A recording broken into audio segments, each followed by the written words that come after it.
అయితే తెలంగాణ రాజ్యాధికార పార్టీ నిన్న పాలమూరు యూనివర్సిటీలో ప్రత్యేకంగా విద్యార్థులతో ముఖాముఖి నిర్వహించినరు తెలంగాణ రాజ్యాధికార పార్టీ వ్యవస్థాపక అధ్యక్షుడు తీన్మార్ మల్లన్న.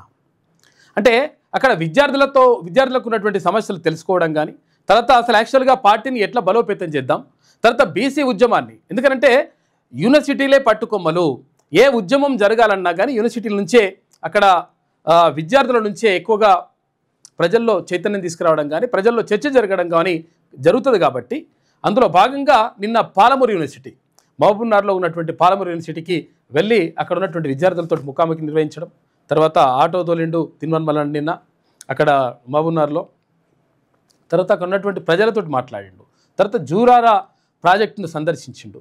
ఇదంతా కూడా ఏంది అంటే అక్కడ ఉన్నటువంటి స్థానికంగా ఉన్నటువంటి సమస్యలు తెలుసుకోవడం, స్థానిక ప్రజలతోటి మమేకం కావడం, ఇటు విద్యార్థులతో విద్యార్థి నాయకులతోటి మమేకం కావడం, ఈ విధంగా పార్టీని బలోపేతం చేయడం.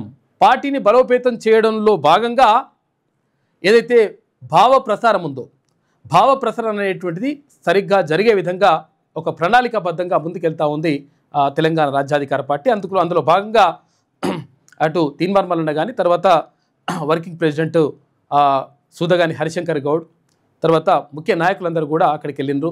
ఇటు సంగం సూర్యారావు వాళ్ళందరూ కూడా వెళ్ళి అక్కడ విద్యార్థులతో మాట్లాడినరు, తర్వాత అక్కడ ఉన్నటువంటి ప్రజలతో మాట్లాడినరు, అక్కడ ఉన్నటువంటి ప్రాజెక్టులకు సంబంధించినటువంటి అంశాలన్నింటిని కూడా పరిశీలించినరు.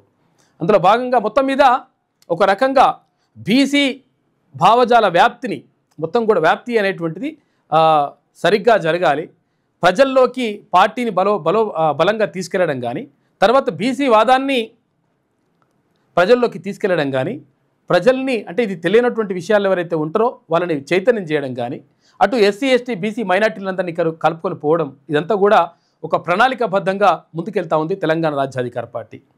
తర్వాత నిన్న సిరిసిల్ల జిల్లా నుంచి కానీ, తర్వాత ఇంకా మరికొన్ని జిల్లాల నుంచి మొత్తం భారీగా వచ్చి టీఆర్పీలో చేరికలు అనేటువంటి జరుగుతూ ఉన్నాయి. మొత్తం కూడా వేలాది మంది రోజు వచ్చి చేరుతూ ఉన్నారు. అంటే మార్నింగ్ న్యూస్లో మేము కొంతమందిని చూపించగలుగుతున్నాం, తర్వాత వచ్చిన వాళ్ళని చూపించలేకపోతున్నాం. ఏదేమైనప్పటికీ ఇవైతే జరుగుతున్నాయి. ఇటు పార్టీ బలోపేతం, తర్వాత పార్టీని ప్రజల్లోకి ఎట్లా తీసుకెళ్ళాలి. ఆల్రెడీ ఏంటంటే ఊరు వాడ మొత్తం కూడా చర్చ జరుగుతూ ఉంది.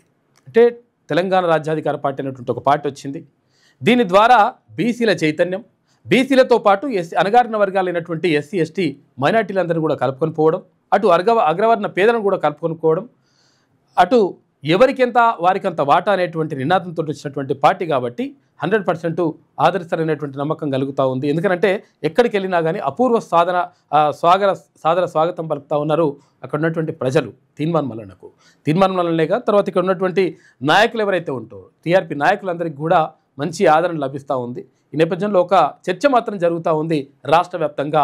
బీసీలకు సంబంధించి ఇంతవరకు ముఖ్యమంత్రి లేడు. 2028లో ఇక్కడ బీసీ ముఖ్యమంత్రి కావాలనేటువంటి చర్చ మాత్రం రాష్ట్ర వ్యాప్తంగా జరుగుతున్నటువంటి పరిస్థితి కనిపిస్తూ ఉంది. మీ వ్యాపారం అభివృద్ధి కావాలని కోరుకుంటున్నారా? అయితే వెంటనే క్యూనస్ని సంప్రదించండి. Schools, colleges, banks, shops, office promotions, land promotions, political promotions, restaurant promotions, hospital promotions, పుట్టినరోజు వేడుకలు, శుభకార్యాలు, వ్యాపారాలు ఏవైనా, సందర్భం ఏదైనా ఇప్పుడే క్యూనస్ ద్వారా తెలియజేయండి. మీ వ్యాపారాన్ని అభివృద్ధి చేసుకోండి.